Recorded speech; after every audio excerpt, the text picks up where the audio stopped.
Told your mom, I told your dad. Are you out of your mind or what? But I can't live there. I Baby. can't. I can't take it anymore. You understand? I'm not going to live in this bedroom the rest of my life. I'm not happy there. So you know what? I'm leaving. He can kiss my ass. If he wants to live there, he can stay there without me. I'm going to leave. He didn't expect her to say it with that much force, not after everything she's already swallowed. Jenny stood still, face blank, voice cold, and said the words Sumit never thought he'd hear again. But this time, without a crack in it, she was leaving. Not in the way people yell at mid-argument, not with drama or empty threats. She meant it. And the silence that followed, that was the sound of someone done begging to be chosen. For a second, Sumit just sat there, blinking, trying to replay the last few seconds in his head like he'd misheard her. But Jenny didn't flinch, didn't soften, didn't correct herself. She stared right at him and said it again. She was going. If he wanted to stay, fine.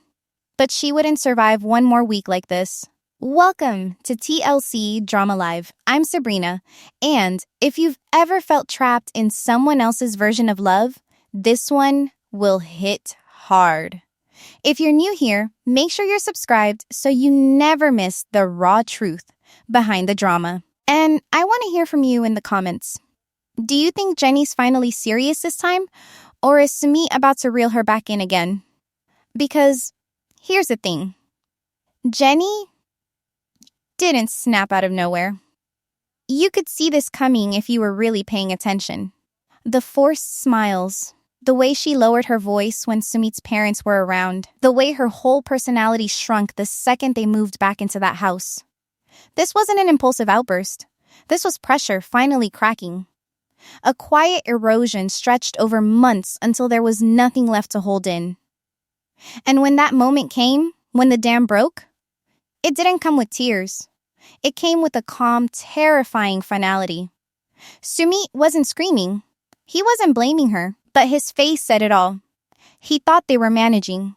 He thought surviving meant progress. He thought if Jenny had stayed silent this long, it meant she was adapting. But that silence was suffocation.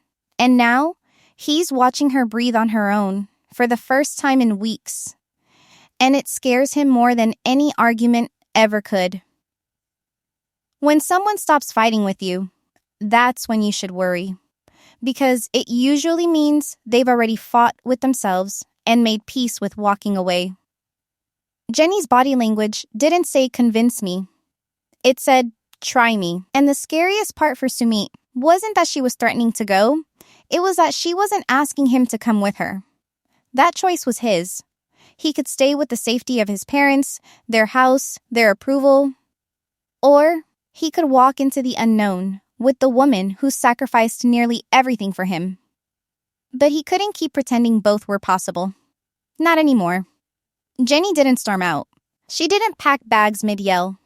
She said it and sat back down like it was already decided. She'd done the math.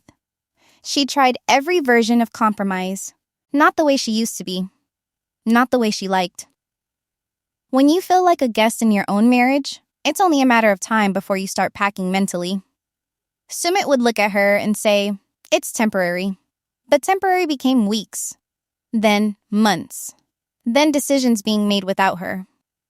When his mom got upset, Jenny was expected to apologize.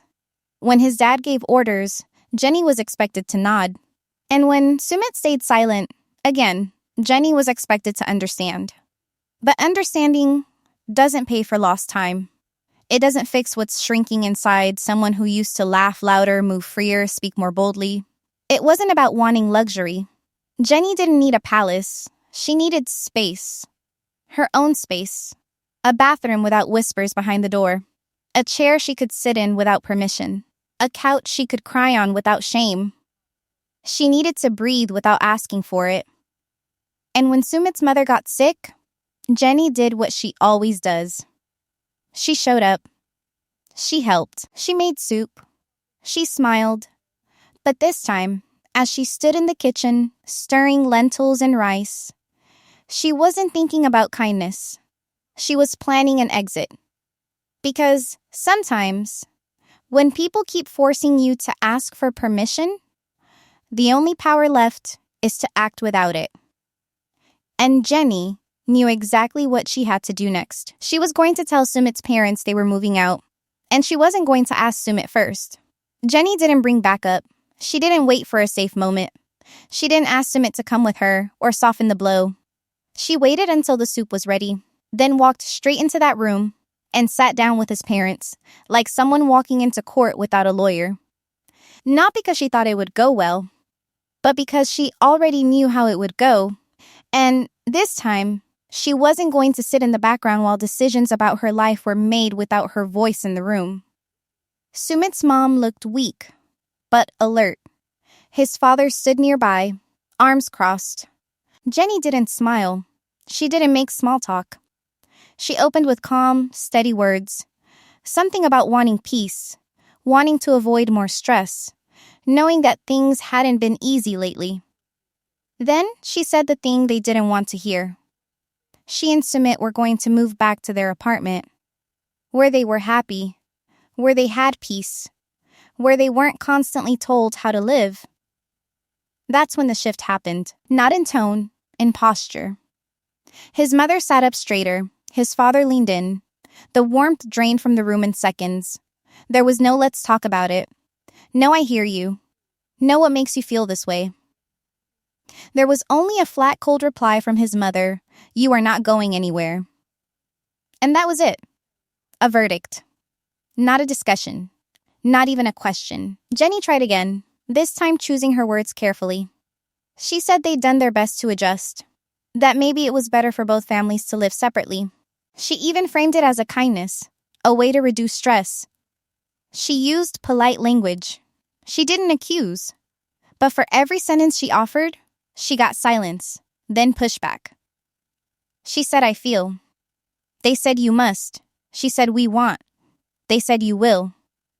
It's not a conversation if only one side is allowed to speak and the other side is only allowed to obey. There was no space for her reasoning, no room for middle ground. Her words were being swatted away like flies, annoying, disposable, not worthy of weight. When she said we were happy in our own apartment, Sumit's mother snapped. Happiness is not the goal. Family is the goal. And when Jenny pointed out that they were miserable now, his father said, then adjust better. They weren't hearing her. They were correcting her. The entire tone of the exchange was built on the assumption that Jenny's feelings didn't matter. Only her obedience did. It wasn't about logic. It was about control. You will stay here because we said so. Because we are older. Because we know better. Because you are lucky to be here at all. Jenny looked at both of them and said again, slowly, that she was leaving. And again, she was told no. Not we'd prefer you didn't. Not can we find another way? Just no. Like a child being denied dessert. Her life. Her space. Her need. All denied in one word by people who still didn't see her as family, only as something their son brought home and now needed to manage. And as Jenny sat there, being told once more that her happiness was optional and her decision was irrelevant, she realized something cold and clear.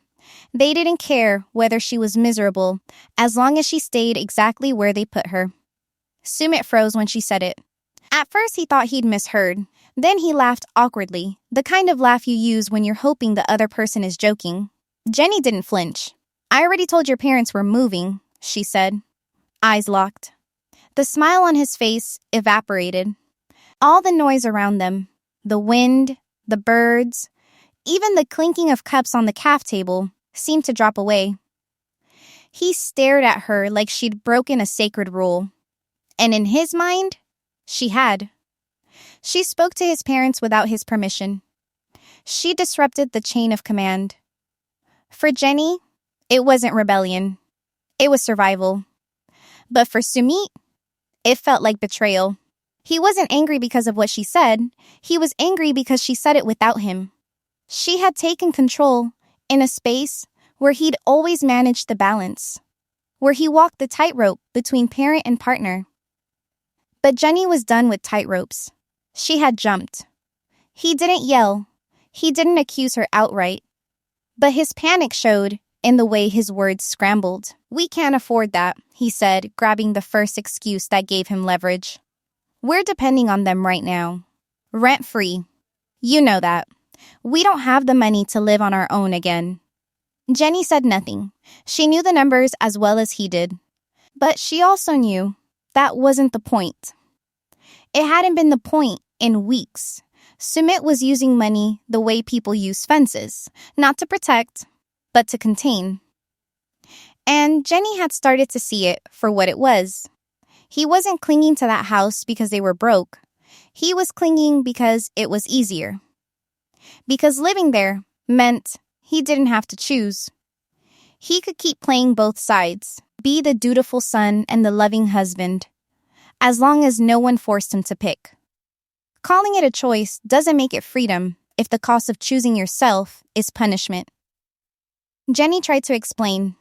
She said she couldn't breathe in that house. She said she felt watched, judged, erased.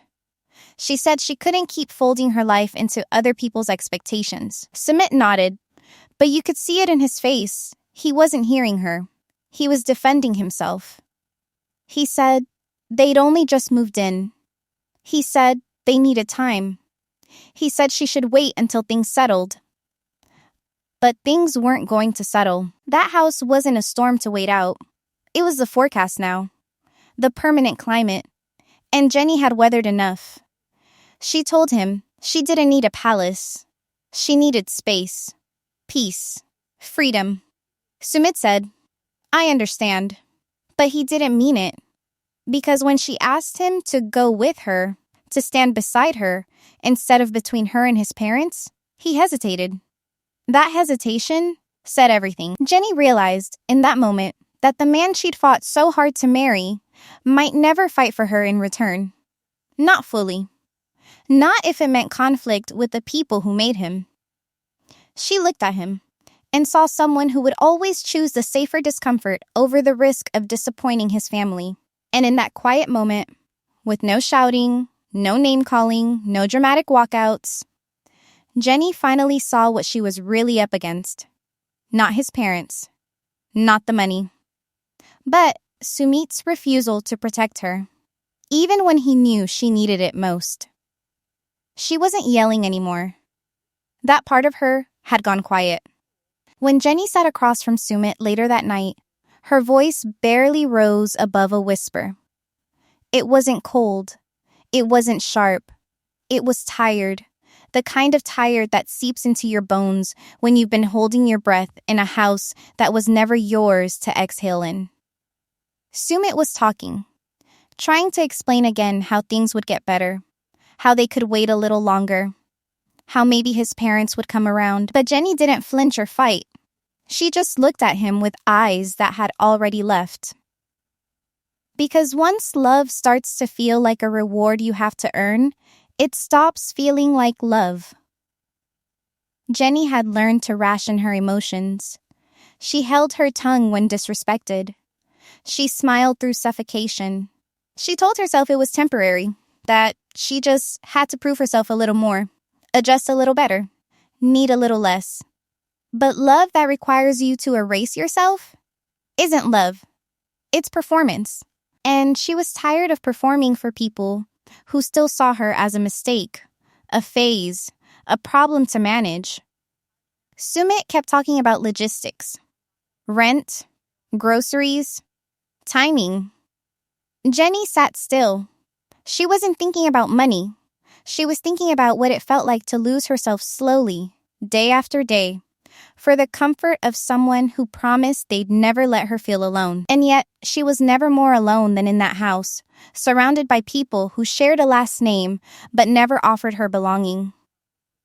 When silence starts to feel safer than honesty, you know something inside you is breaking.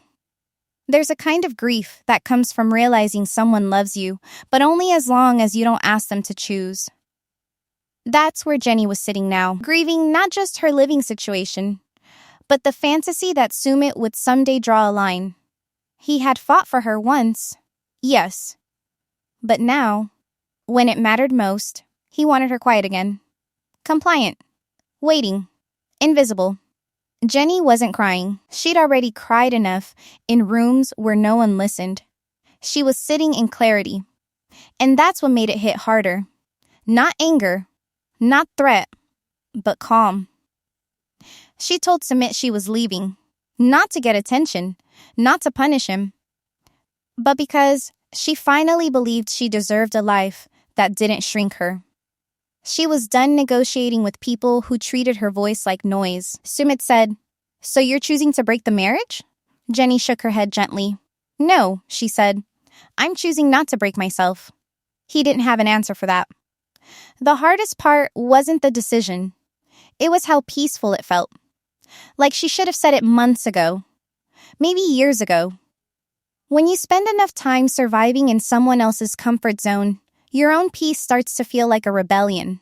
But this time, Jenny didn't apologize for it. She didn't second-guess it. She stood in it. And if walking toward freedom meant walking away from this marriage, then that's what she'd do. Not because she didn't love him, but because she finally remembered how to love herself. She didn't hold back this time. Her voice was sharp, not shaky. And for once, Sumit couldn't interrupt her. Jenny stood in the middle of that kitchen, like she owned it, like she'd earned every square inch of space she was finally taking back. This wasn't drama. This wasn't a meltdown. This was clarity wrapped in anger, and she was done softening it to make other people feel comfortable. She wasn't mad because of one thing. She was mad because of everything she had swallowed. The 1,000 small humiliations, the looks, the silence. The way her name was always said like a problem. The way Sumit stayed quiet when she needed him to speak up. The way his parents acted like her presence was a stain on their family image, not the reason their son was finally happy. If he ever really was. She'd bitten her tongue when they treated her like a stranger. She'd cooked for people who wouldn't even acknowledge her as family. She'd made herself smaller in a house built to remind her she didn't belong. And after all of that, she was still expected to wait quietly for permission to live like a human being. No more. She looked at Sumit and asked him a question she already knew the answer to. If I don't stay quiet, if I don't follow their rules, if I don't agree to live like a prisoner, what happens? He didn't answer. He didn't need to. The answer was already in every compromise he had asked of her. Keep peace. Keep quiet. Keep bending. But people don't break all at once. They crack in silence until one day something shifts and the whole thing snaps loud. And today, Jenny snapped. Not because she was fragile, but because she had held too much for too long. Sometimes, anger isn't chaos. It's what freedom sounds like when you finally stopped apologizing for wanting it. Sumit said she was overreacting. That she should calm down, that it wasn't as bad as she was making it seem. Jenny laughed. The kind of laugh you give when you've heard the same line too many times to pretend it means anything. Overreacting?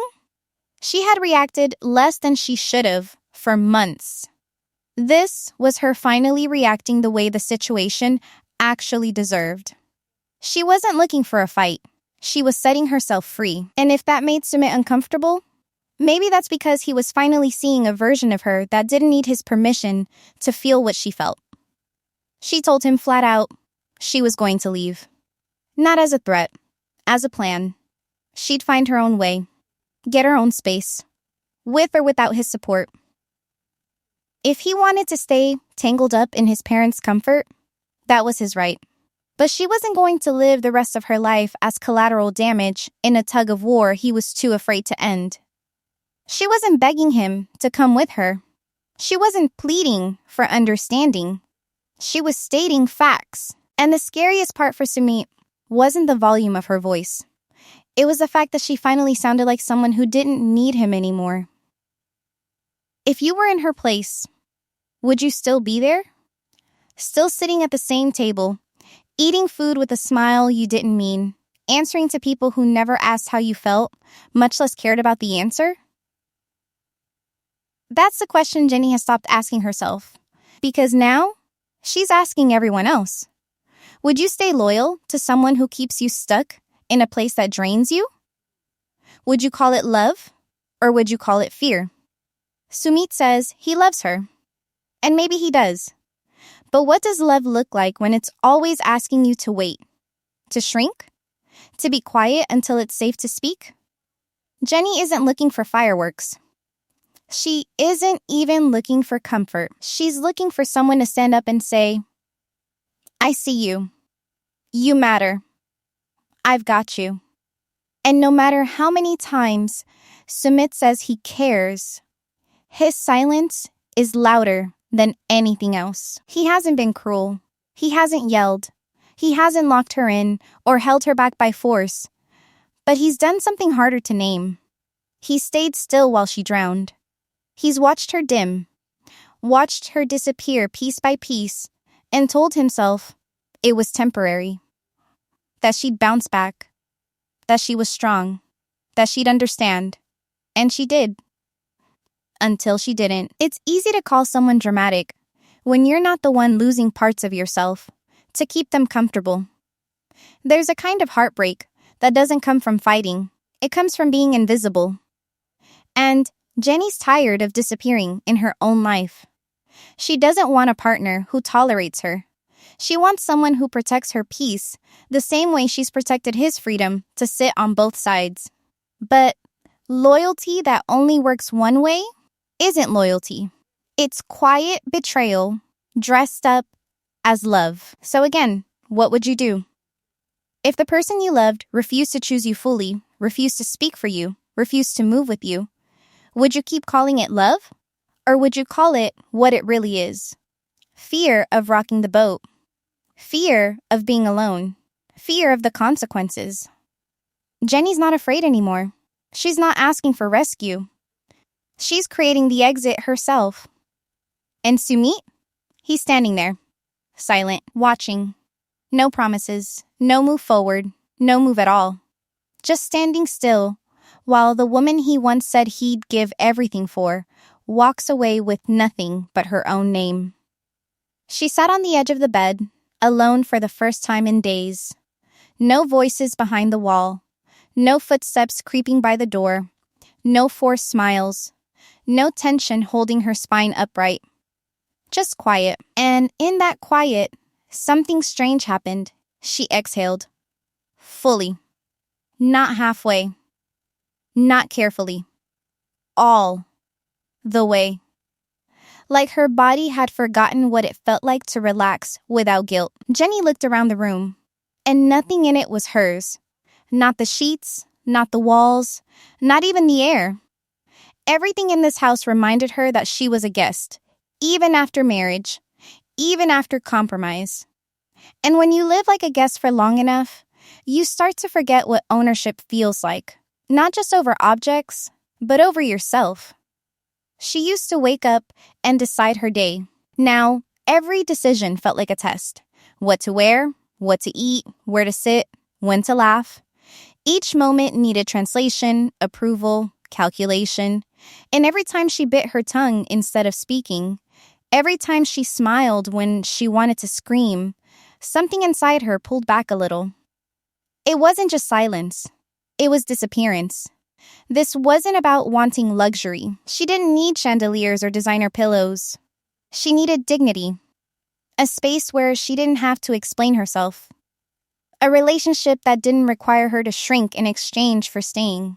The version of herself that arrived in India was bold, complicated, alive. The version that sat here now? She barely recognized her. When control becomes routine, you stop noticing how much of yourself you've given up just to keep the peace. But now, without eyes watching, without voices correcting, she started to hear herself again. Her own thoughts, her own voice. Not the rehearsed one, not the polite one. the voice that had been quiet for months. And it wasn't angry, it was clear.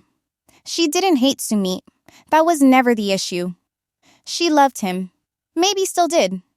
But loving him inside this structure under these rules had turned into self-erasure. And the cost was starting to feel too high. She didn't need to yell anymore. She didn't need to prove a point. She'd already made it. To herself. That was enough. So she stood up, not in defiance, but in decision. She wasn't walking out of fear. She wasn't escaping conflict. She was leaving because staying any longer meant losing what little of herself was left. There were no suitcases packed yet, no dramatic exit planned. But the shift had already happened. This wasn't the beginning of her leaving. That part was already done. Now came the part where she learned to live without waiting for permission. Sumit sat at the table, staring at nothing. Not scrolling, not texting, not calling after her. Just still. It would have been easy to label him the villain of this story. The passive partner who watched the woman he loved unravel while staying loyal to the people who never truly accepted her. But nothing about Sumit was simple. He wasn't cruel. He wasn't cold. He was afraid. And fear doesn't always look like panic. Sometimes it looks like delay. Sometimes it looks like silence. He grew up in a system that made obedience feel like safety. Family wasn't just connection. It was identity, legacy, expectation, structure. In his world, going against your parents wasn't just uncomfortable. It was dangerous. It meant shame. It meant isolation. It meant stepping into a kind of emotional cold that few people ever survive without scars. And Sumit had already paid a price once by marrying Jenny. Now, standing between his past and her pain, he didn't know how to pay again. But fear doesn't justify harm. And that's the part Sumit hadn't reckoned with. Jenny wasn't asking him to betray his parents. She was asking him to protect her peace. To stop prioritizing comfort over courage. And to stop hiding behind tradition when what she needed was action. Because love that leaves you unprotected isn't safety, it's delay dressed as devotion. He kept telling himself he needed more time, that Jenny would calm down, that his parents would soften, that somehow the storm would pass if everyone stayed still long enough. But stillness isn't peace when one person is drowning in it. And Jenny had made that clear. The wait had expired. Fear doesn't always show up with shouting. Sometimes it hides inside the people we love, holding them still while we bleed. Maybe Sumit thought he was being noble, holding the line between two worlds. Maybe he believed he was being fair. But fairness isn't balance if one person is always giving more. And in this house, Jenny had given everything. Time, dignity, comfort, freedom. While Sumit gave promises he couldn't keep and silence he refused to break. He wasn't a bad man. He was just paralyzed. Paralyzed by tradition, by guilt, by a system that told him duty mattered more than happiness. And that paralysis, while understandable, had become the wall between them. Jenny didn't ask him to choose between her and his parents. She asked him to choose between standing still and moving forward. Between passive loyalty and active love. Between keeping the peace in his family and keeping the promise he made in their marriage. And he hadn't answered, so now he sat alone. Not because she abandoned him, but because he hadn't found the strength to stand beside her. The decision wasn't final. The bags weren't packed. The doors weren't slammed. But something deeper had shifted. And the space between them now held a question neither of them had the courage to answer yet. Will you choose me before I'm gone for good? She didn't leave with anger. She left with clarity. No tears. No raised voice. Just one last long look at the life she fought for, and the man who couldn't meet her there. Jenny wasn't walking away to punish Sumit. She wasn't trying to prove a point. She was choosing herself in a way that took years to learn how to do. After everything, After the public fights, the secret marriage, the cultural war that played out in front of cameras and inside their home, she finally realized that loving someone deeply doesn't mean you have to disappear to keep them. There was no big speech, no airport chase, no breakdown on the porch, just a quiet gathering of what was hers, and the steady movement of someone who had already made peace with her choice. The apartment they once shared might have been small, but it had felt like freedom. The space to laugh without judgment, to exist without walking on eggshells. And when she thought about that, she didn't feel sadness. She felt relief. Sumit stood there, still hoping her steps backward would turn into a pause. That maybe she'd look back and ask him to come. But she didn't. Because this time, she wasn't waiting for his permission to feel whole. She'd begged. She'd reasoned. She'd stayed when it hurt. And now she was leaving, not because she stopped loving him, but because she started loving herself more. Some endings don't need villains. Sometimes, love just breaks, where no one is willing to bend. And she was done bending. They might speak again. They might meet again. But the part of her that once needed him to choose her had gone quiet. What remained was a woman who had lived through sacrifice and finally understood that peace isn't found in someone else's comfort zone. Sumit didn't chase her, not because he didn't care, but because he still wasn't ready.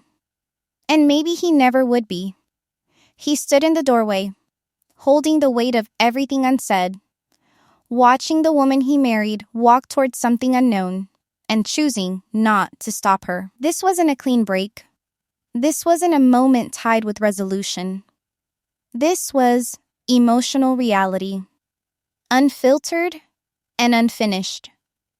A goodbye without fireworks. A choice that might not feel good, but finally felt right.